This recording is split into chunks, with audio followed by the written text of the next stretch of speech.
Hi, welcome. Welcome to Testimony Time.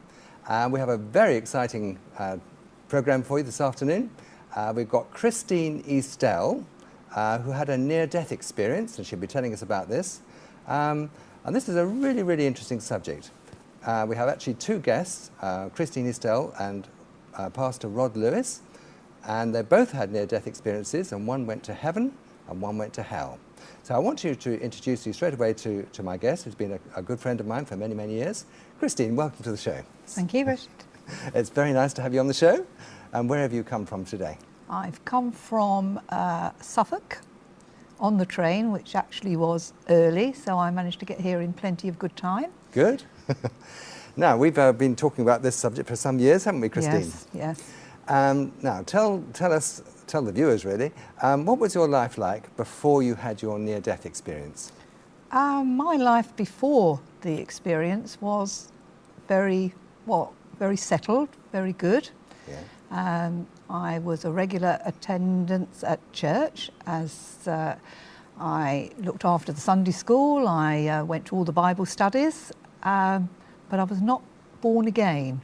Right. I also managed to run a small creche where I could talk about Bible stories, and as far as I knew at that point, that was it. There was no more to it. It was just leading a very good life, and I've deemed myself a Christian. Yeah. Well, I must say, I totally identify with what you're saying, because I did exactly the same. I attended a school in the grounds of a well-known cathedral. Mm-hmm. On Sundays went to church, I should say, yeah. to this cathedral 3 times. Yes. On Sundays, mm-hmm. For many, many years, but I never got born again until many years later. So, no, so I think right. there are a lot of people in your position and my position. Yes. So what was your actual job? What was your occupation before your near-death experience? Well, I'd done various jobs over the years when my family were quite small, but once they grew up, I always had a passion for selling, and not only the job itself, but I knew it came with a car, so oh, right.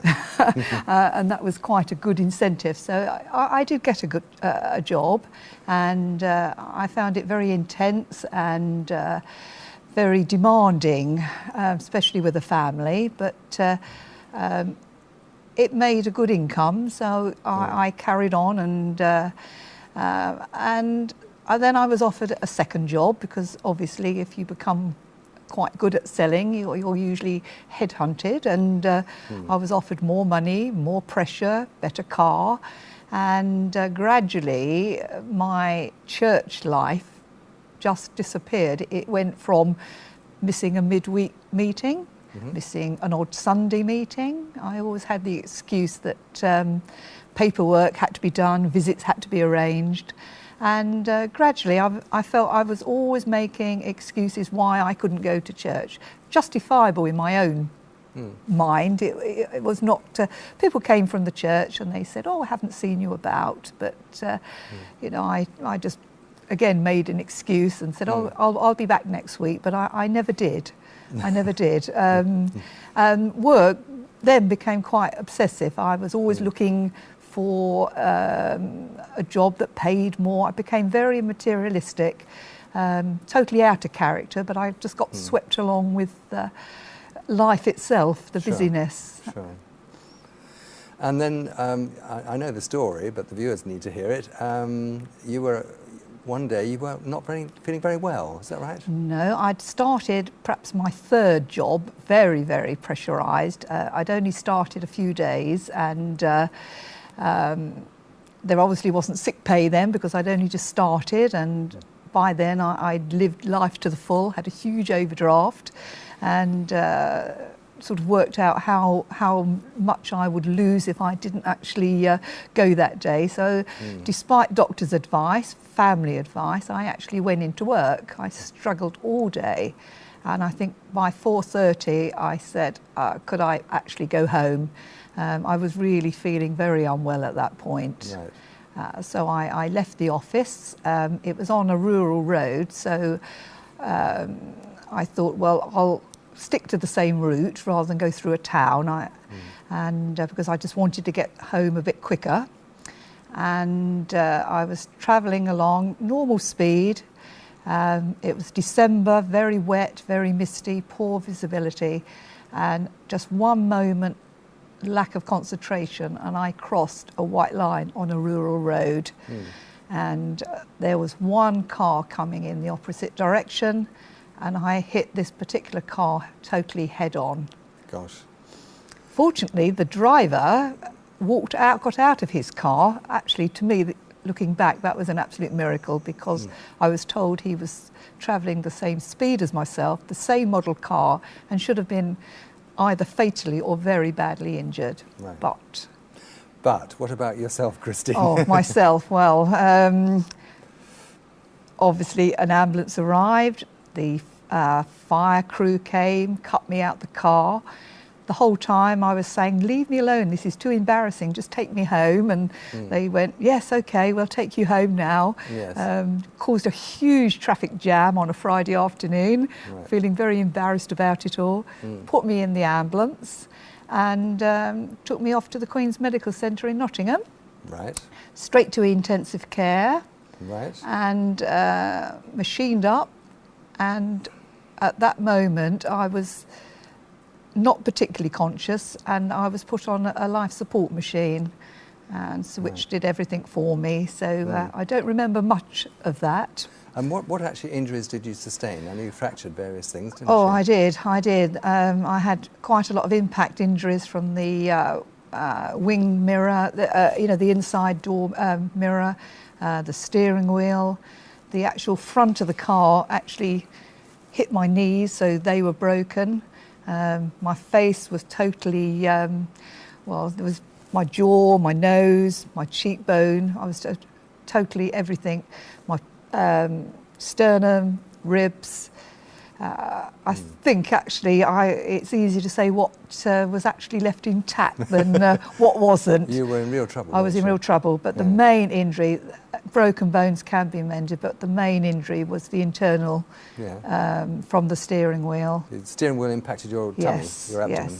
Yes, it did. And after 2 days of being in intensive care, I deteriorated further, which I'm obviously told because I had no recollection of this at all. Sure. And I had septicemia and went into septicemia shock. I had one cardiac arrest, which I was then resuscitated. I then had a second cardiac arrest, and that's really where my testimony begins.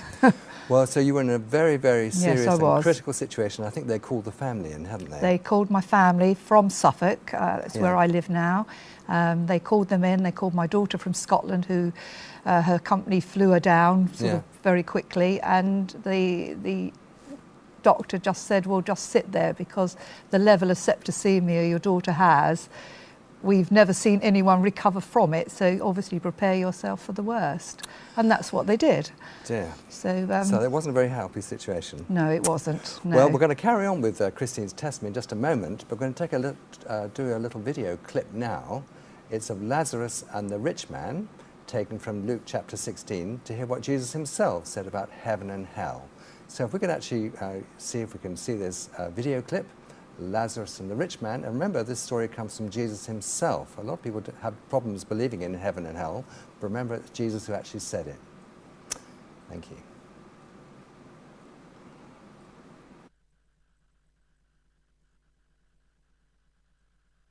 One particular story related by Jesus himself was of the rich man and Lazarus. There was a certain rich man clothed in purple and fine linen.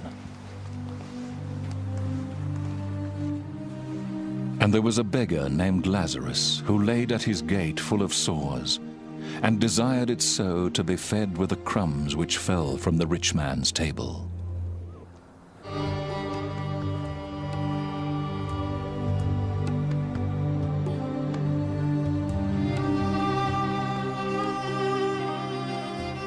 Moreover, the dogs came and licked his sores.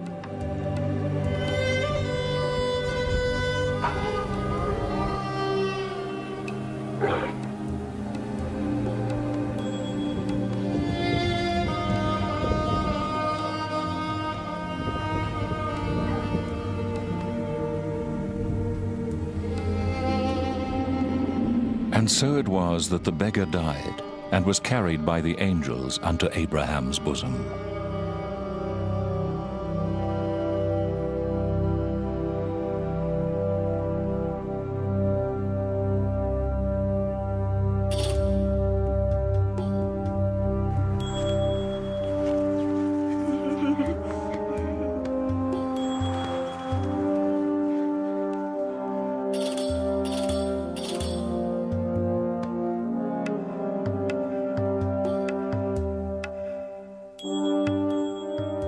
Now the rich man fared sumptuously every day, feasting and dining to his delight.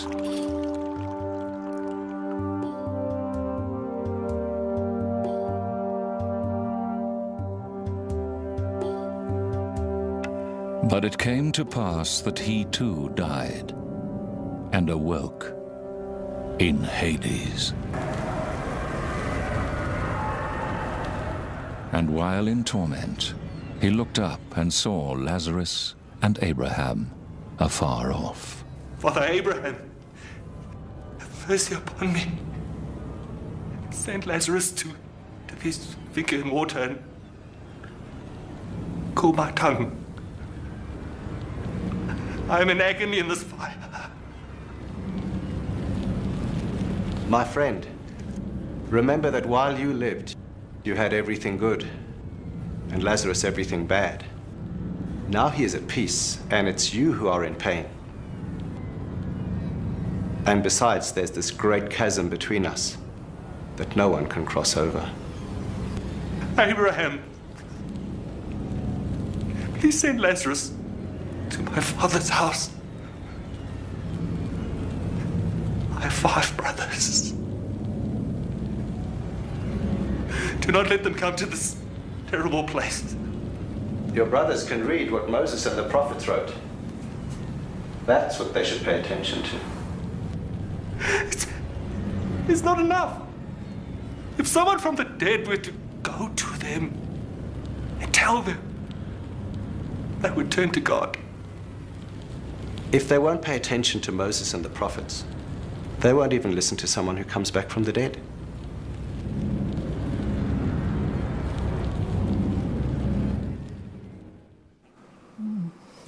Well, welcome back. We're at some testimony time right now, and we're talking about near-death experiences, and we're interviewing Christine Eastell. And if you've just joined us, don't go away, because this is the most important part of Christine's testimony.